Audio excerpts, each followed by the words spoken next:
Welcome to Cars and Deals. Today I have a regular GLC 300 and GLC 350 plug-in hybrid. We'll compare the two. We'll compare the numbers on the lease and finance, and then we'll load all this information to AI, ChatGPT, so our smart technology can tell us which one you should go with.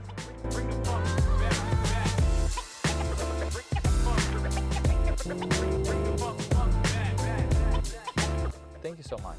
I'd rather you keep quiet. I'm sorry to be not polite, but I'm trying to do a review here. So I'm lucky to have these two well-spec'd out GLCs. On the right, we have GLC plug-in hybrid, 350 GLC. And on the left, I have well-spec'd out GLC 300 in AMG aligned package, nice rims. This GLC 350 plug-in hybrid has Alpine, manufacturer Alpine gray paint. Only costs you $1,750 to opt in for this paint. And all GLC 350s come standard with 4MATIC. Now, this one right here will not have 4MATIC in the back. You might know what 4MATIC is. It's all-wheel drive in Mercedes-Benz language. So this is one thing that GLC plug-in hybrid has standard, and there is few more compared to regular GLC. All-wheel drive. It has self-leveling air suspension in the back. I remember I had R-Class, a minivan kind of looking SUV, and that model had the rear air suspension that used to break a lot, but Mercedes-Benz got a lot better with reliability of their air suspensions, so I don't think it should be a concern. And GLC 350 has more power compared to 300. Let's look what's going on under the hood. By the way, if you see any value in this video, don't forget to hit the like button and subscribe to this channel for more videos like this. So if you look, they both have same type of engines. It's 2.0 liter engine. This one right here has 2.0 inline 4 turbo plug-in hybrid engine with 313 horsepower combined and 406 pound-feet of torque. So we have a little bit less power here, and we'll take a look at the difference in how they drive on the test drive. And here is the MPGs on this car. It's 25 MPG when you drive on gas, and it's a little bit confusing when you see this 64 MPGe. It only gives you the electricity and gasoline MPGe. So if you don't have your car charged up, you won't get the 64 MPGe. And here you have 27 miles per gallon, so actually even slightly better MPG combined city and highway and regular GLC. And this is not all-wheel drive, so all-wheel drive will be slightly less.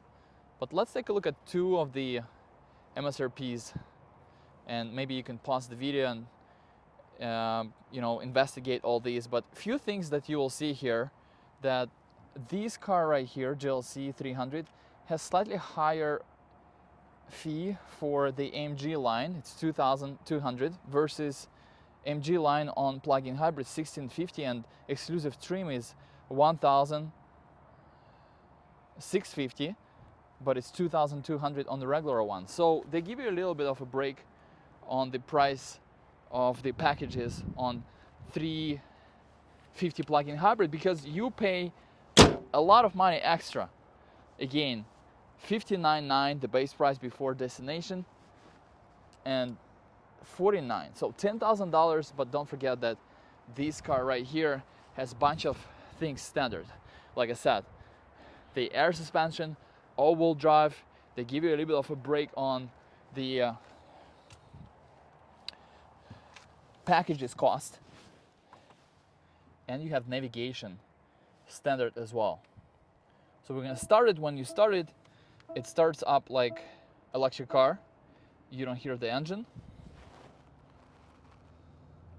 And then here it says already, it took a second for me to see it.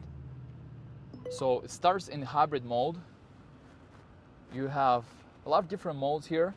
Right now the car is not charged up, so electric mode is not available. This is where you can change. I want to drive on electric, I want to drive hybrid, so it will switch between electric and gas, sport, and then it's right away it's going to the gas mode, gasoline engine, but it will still use the electric power to help the performance. So how many miles you can drive on electric? It's 54 miles of pure electric range, which is pretty good. Here we have the ports, and it supports the superchargers, so it will charge the car very fast in 30 minutes at the supercharger. But Mercedes-Benz doesn't give you free charging just like they do on electric cars. So most of you will be charging the car in your garage, and you have this cable right here that comes with two adapters, one for 220 volt outlet, one for 110. So 110 will charge the car in about 24 hours, but you know, you'll get plenty of range if you just leave it for one night. And this one right here will charge it in a few hours, which is not bad. Let's take a look at the trunk space, because it's another thing that is different in plug-in hybrid. You can see that it's kind of lifted here because of the electrical components located and the battery located underneath, and no spare tire. If you're worried about the space, you can take this off, keep it in your garage, and utilize the space that you have when you need it. There is no spare tire underneath. Let's see if we can close the trunk with the foot going under the bumper. Now, after you do it a few times and it doesn't work, you kind of get discouraged. So the problem is that I didn't have the key on me. Now that I'm thinking about it, you have to have the key fob on you in order for this hands-free access feature to work. And this is where you have access to put gas in the car, and you need 91 here. So while your memory is fresh, let's take a look at this GLC 350. By the way, it's one of the best builds that you can get, in my opinion. Has a really clean look. But going back to the space in the trunk, you have flat surface here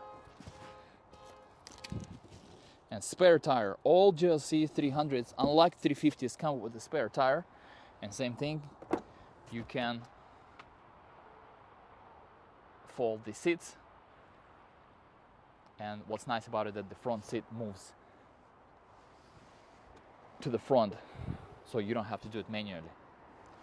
And let's take a second to appreciate the look of this car. I love these 20-inch black wheels. So we'll take a look at the numbers, and we'll talk about the difference in payments and all that good stuff. But this car right here, it's great technology, and it's the future of Mercedes-Benz.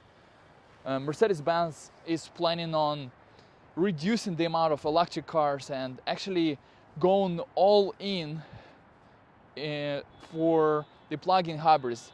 And we have one of the highest electric ranges for these cars, and I think it will only increase. And for the next 10-15 years, the plug-in hybrid technology will dominate the market, and Mercedes-Benz kind of tested the market, and they came to a conclusion that we're going to go all in for plug-in hybrids. So it's definitely a great option, but it's not for everyone, because it's about $8,000 more than the all-wheel drive non-plug-in hybrid. So you really have to take advantage of all the things that plug-in hybrid gives you, and you can get a really good deal right now on this GLC 2025, and I love how they drive. I love the changes, and Mercedes-Benz did all the major generational change in 2023, and in 25 they updated few things, adding the features like the digital key, where you can start the car with the phone, or you can even drive the car with the phone, adding the center back here so passengers and driver do not collide during the accident, and updated the software here. Just gives you cool features.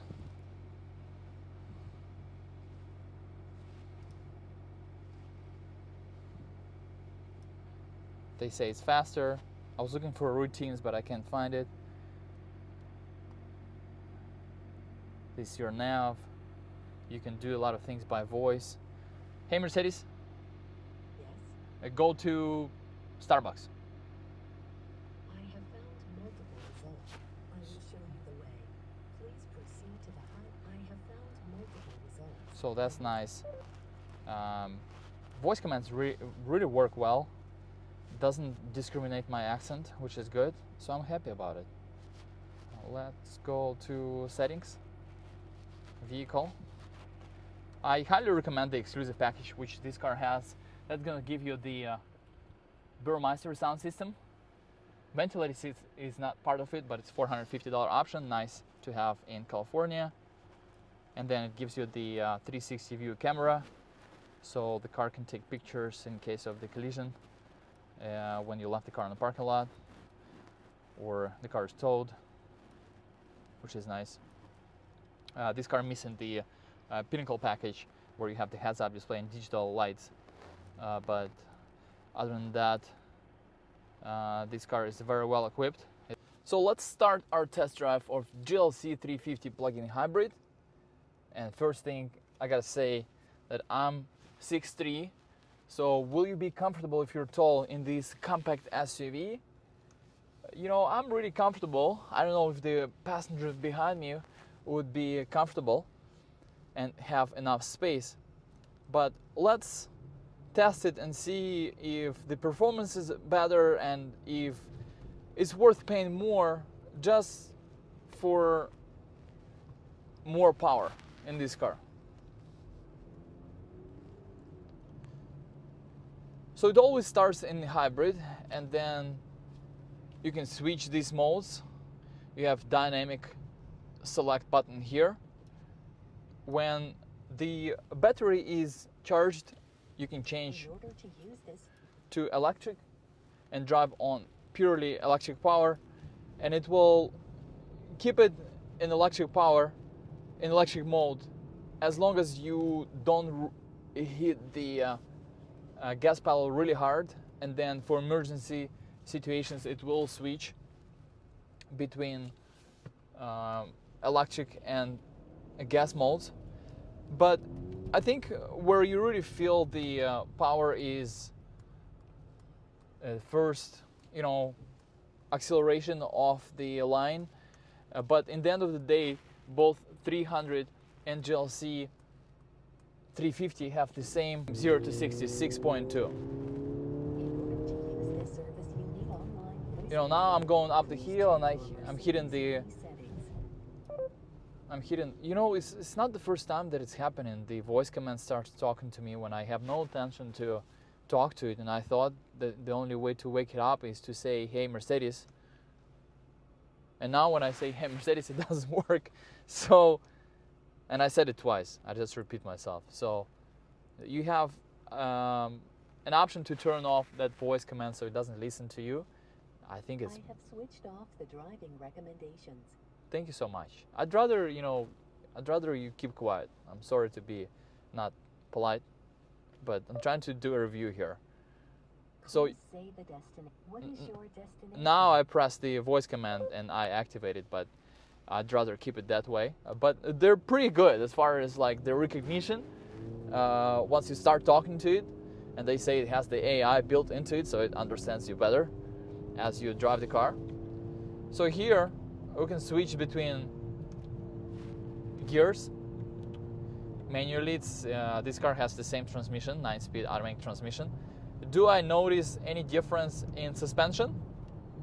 Because of the self-leveling air suspension, and my camera, my phone is shaking, so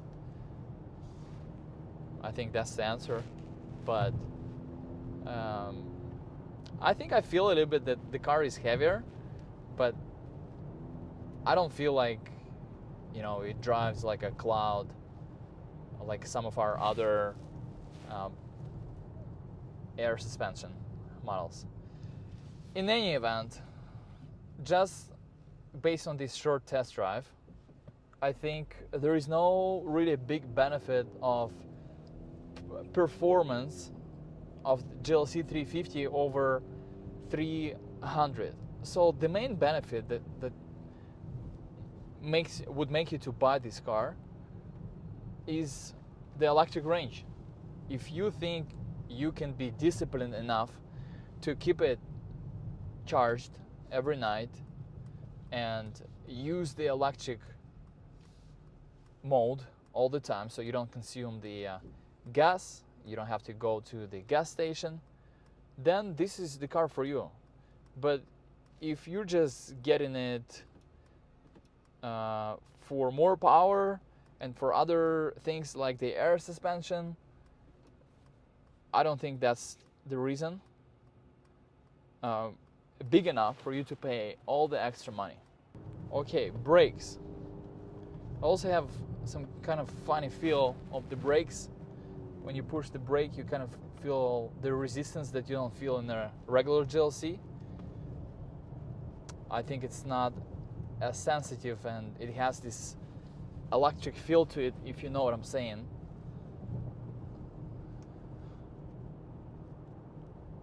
But I wish I could use the electric mode right now. In order to use this function, you have to have online voice control. Please take a look at your Mercedes. This is completely irrelevant, Mercedes. I was trying to use the electric mode. In order to use this service, you need online Oh my voice god, control. this is really Yes. bad. This is bad for my review. So, if you drive the car, here we go. Just by driving it, it regenerated 1 mile of electric range, and I was driving it for what, like 5 minutes? So that just proves the point. If you drive the car and you didn't charge it at home, just by driving it, you will get electric range. So now I'm in electric mode. This is awesome. I was so disappointed that I'm not showing you the electric mode, and you don't feel shifting when you're in electric.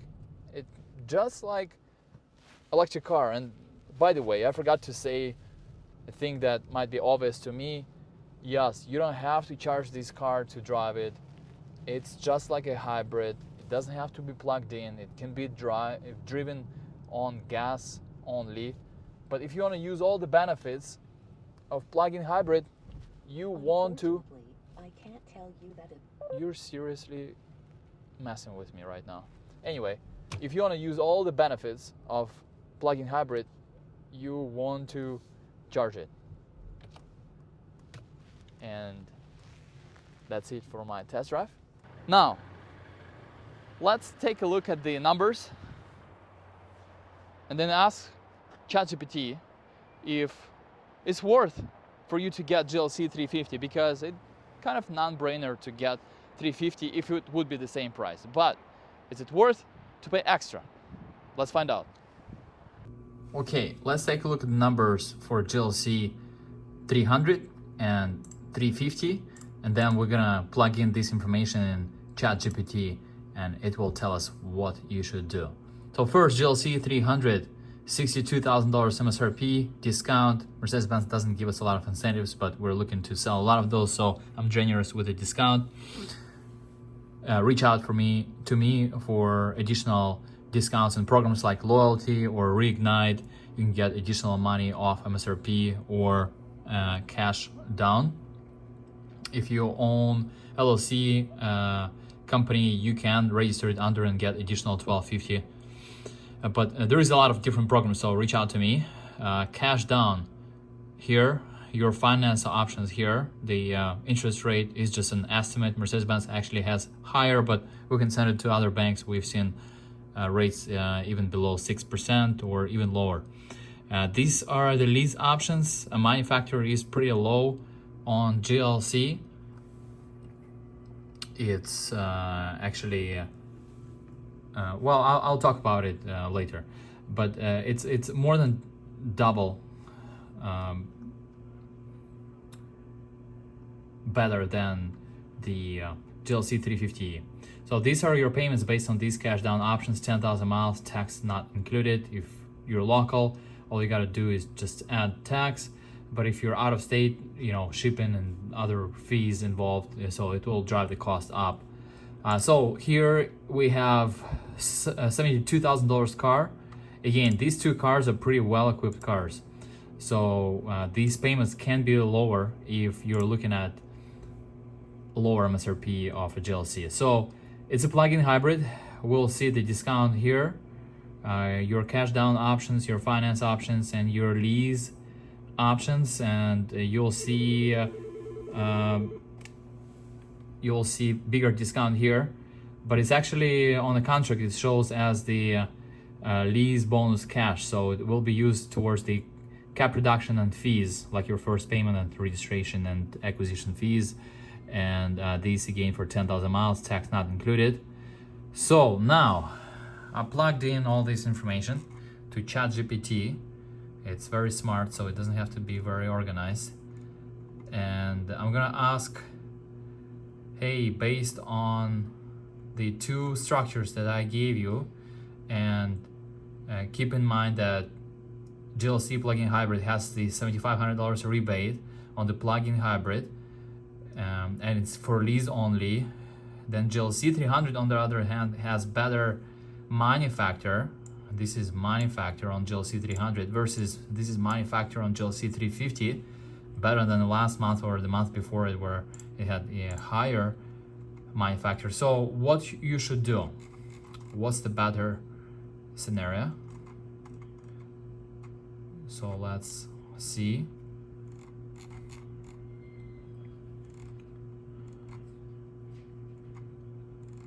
Okay, perfect. So it's organizing it for me.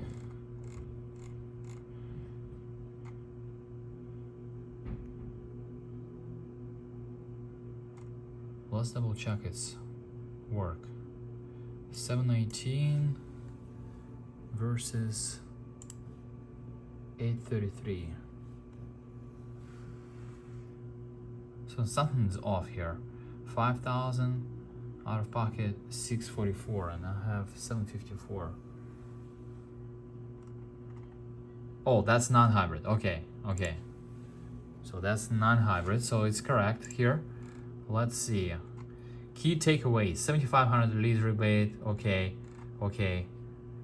So it's just I guess sums up all the information here. But let's see, if I drive 10k miles a year and gas is $4 per gallon, and I only lease for 4 years, which option is best best for me. Let's see. Fuel efficiency comparison. 2025 GLC 350e plug-in hybrid. Electric range, 30 miles estimate per charge. Gasoline MPG, 26 miles per gallon combined. 2025 GLC 900 hybrid, 27 MPGs. Annual miles driven, lease term, okay. So give me conclusion. The GLC 300 non-hybrid comes out slightly cheaper over 4 years with your driving habits, primarily because its lower lease payments outweigh the fuel savings of the plug-in hybrids. However, consider the following: driving style. If you can charge daily and use mostly electric miles, closer to 90%, the GLC 350 would save more on fuel, potentially making it the better option. Environmental benefits, very few care about those. Luxury preference. The plug-in hybrid offers advanced tech and smoother driving on electric power, I guess a little bit. If cost is your primary factor, the GLC 300 wins by a small margin. If fuel efficiency and tech are important, the GLC 350 is a strong choice. How about if I finance and keep the car for let's say 7 years, so you can get your extended warranty and not be out of warranty. Okay, I'm just scrolling down to conclusions. It gives us all the good math here. Okay, I know customer is waiting, but I'm recording this video, I'm sorry. Conclusion. If your goal is purely lower total cost over 7 years, the GLC non-hybrid is the better choice at $90,000, saving you nearly $8,000. However, if you prioritize fuel efficiency and reduce emissions, lower maintenance, and higher resale value, the GLC 350 plug-in hybrid becomes a strong contender despite the higher initial cost. Let me know if you want me to analyze resale value or other factors further. Let me know if you like this video and if you'd like me to do more videos like this with AI. I'll see you in the next one.